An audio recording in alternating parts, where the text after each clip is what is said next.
every 2 years? And kind of what's that process? Okay, so we have a committee at the national level called the National Health Information Systems of South Africa Committee, and they oversee the District Health Management Information Systems policy. And in that policy document, it states that the national indicator data set will be revised on a 2-yearly basis, really because health scenarios change, priorities change. It may be that the World Health Organization comes up with other priorities, or the country comes up with other priorities, and they want these things to be included in our indicators and data elements.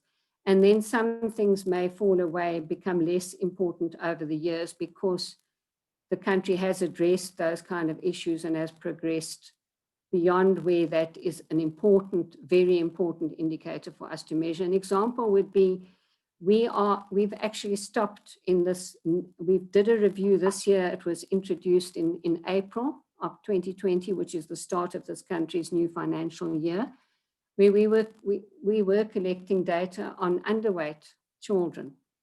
And it has actually been changed. Our priority now is to collect information on obese children.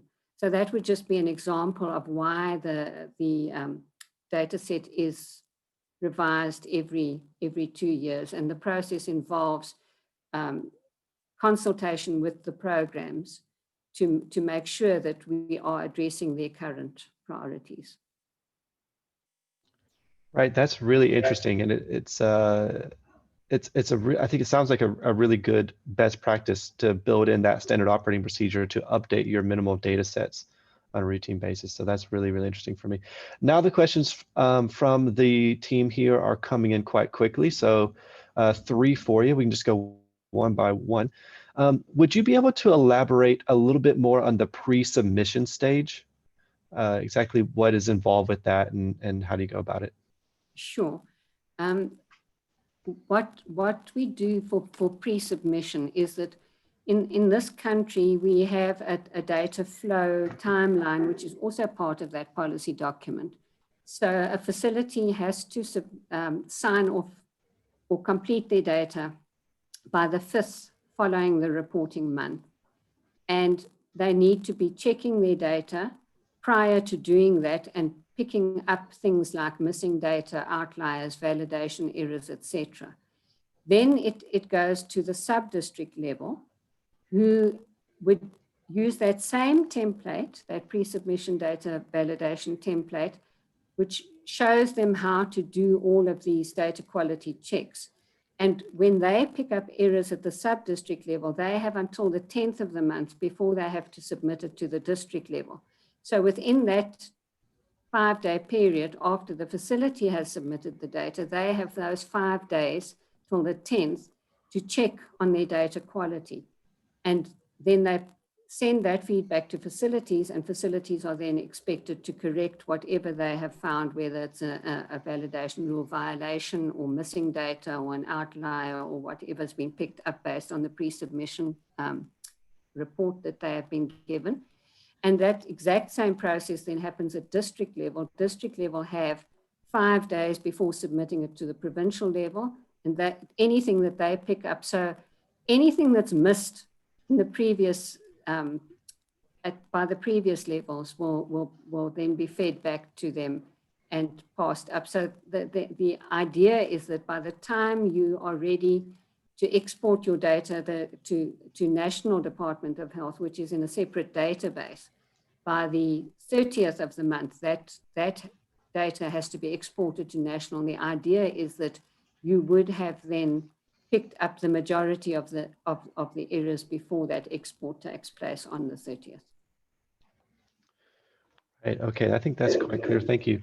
A couple of additional questions. It seems like there are a few folks that were very interested in the HTML reports that you had on timeliness and completeness. So 2 questions on that. Why did you all feel that it was necessary to build those reports? How are they shared? or how are they used? You talked about maybe some feedback mechanisms, but maybe you could elaborate a little bit on that.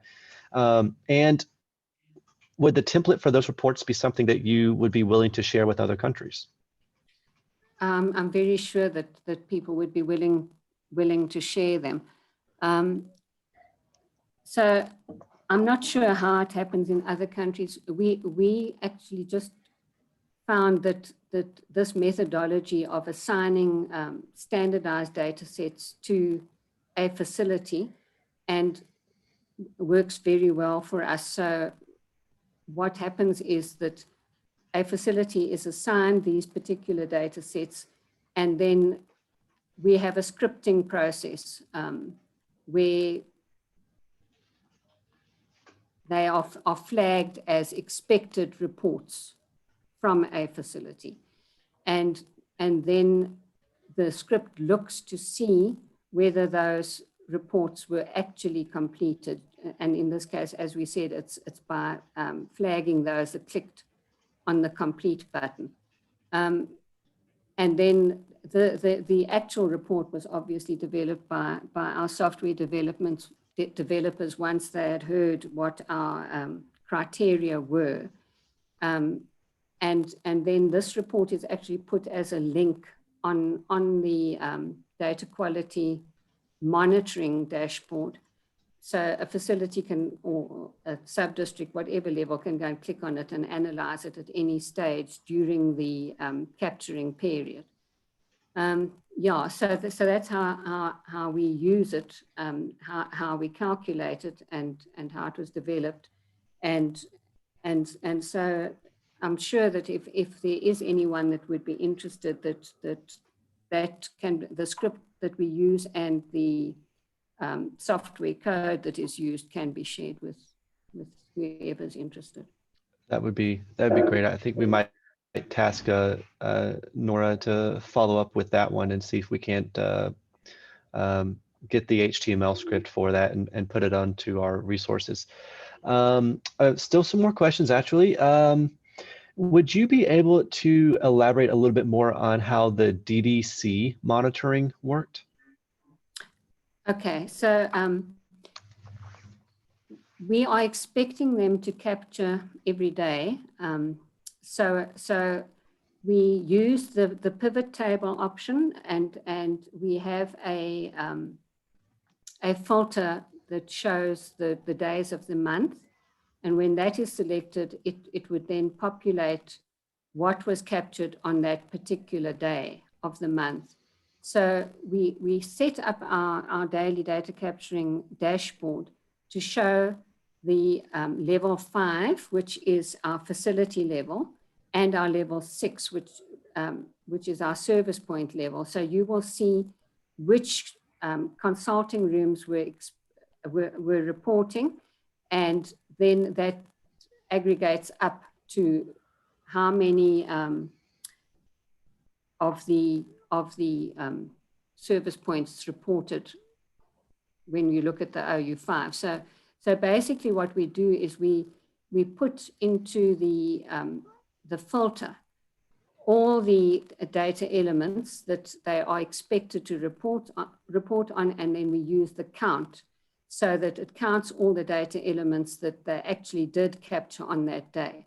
And what you're wanting to see when you monitor it is that there's consistency, because they should be capturing on those data elements every single day, and then that should aggregate up to a certain count for the facility. And if you're seeing wild fluctuations or gaps in the days, then you know you've got a problem with that facility, and then you can go and draw down and look at the service points to see which of the service points hasn't been submitting their data, and you can follow up and find out why. Was that particular consulting room not operational, or were they just not capturing the data that they should have been capturing, and you can just manage the process.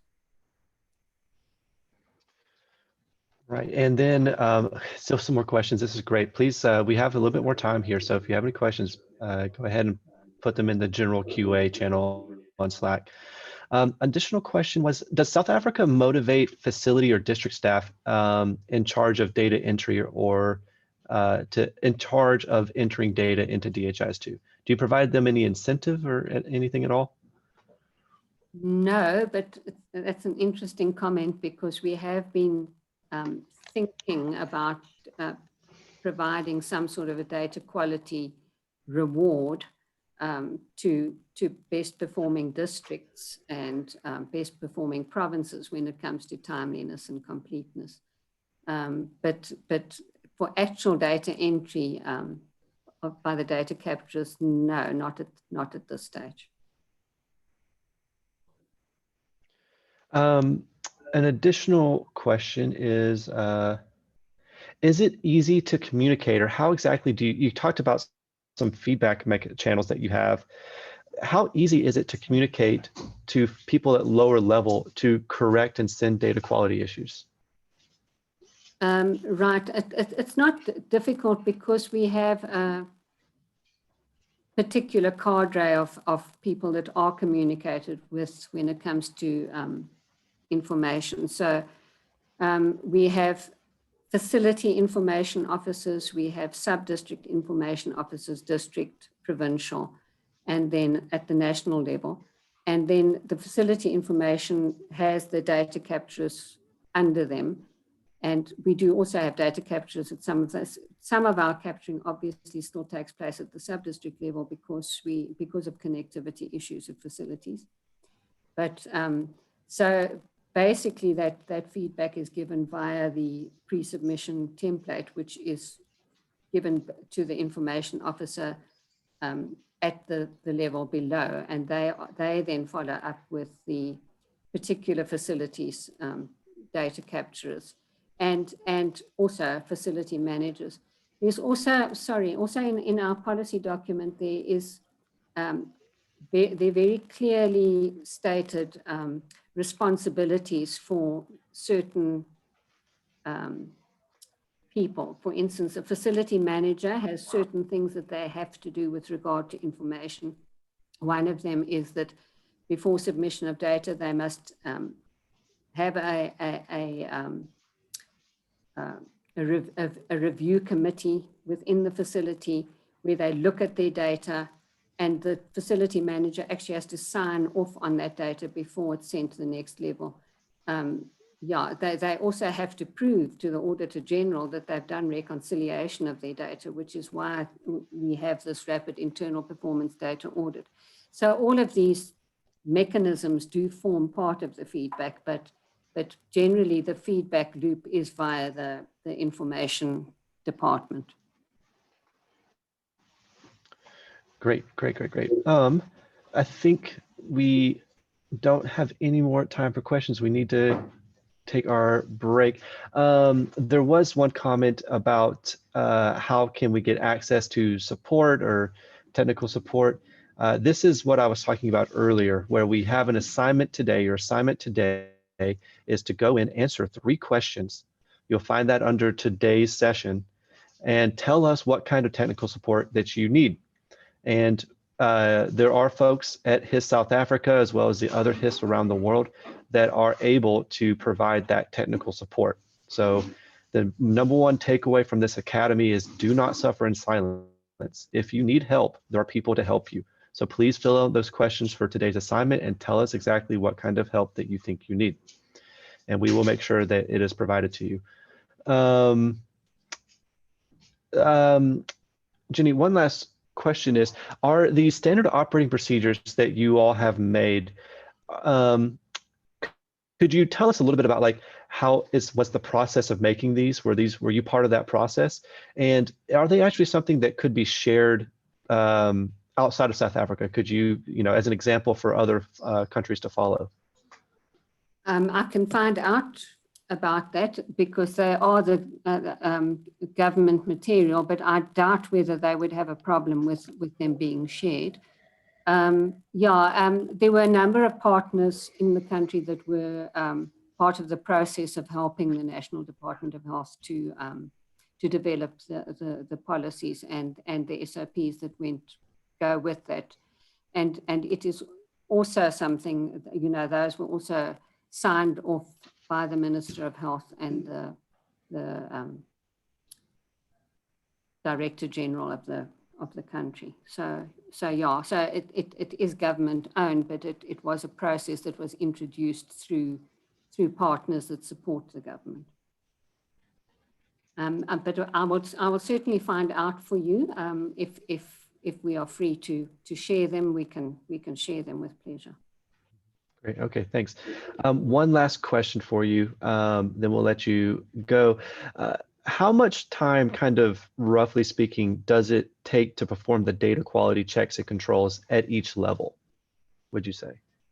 Like, what is the burden of doing this at each level? Yeah, no, it isn't too bad once they get into the routine. I know when we started supporting the provinces to do this, we'd sort of as HISP would go and spend the day with them, and we'd go through it, and then we sort of generally started to hand over the job to them, and we also got faster and faster as they got familiar with it. It shouldn't take more than half a day, really, to do, if that, to go through the whole process and then give the feedback. But then there is obviously a little bit of follow up, because you've got to make sure that they actually, the people you give feedback to actually do correct what you have sent to them. So yeah, but it isn't that onerous. Great, and that's half a day every month? Yeah, I would say so, yes, as part of the processes of signing off their data and complying with what's in the standard operating procedures. Okay, that's very clear. Let me just say thank you so much. Again, it was a really fantastic case study. It's one thing for us to talk about it in theory. It's such a better thing to hear about it in practice. And I think based on the comments and the questions, there's a lot of people that were quite inspired by it. So Jenny, thank you so much again.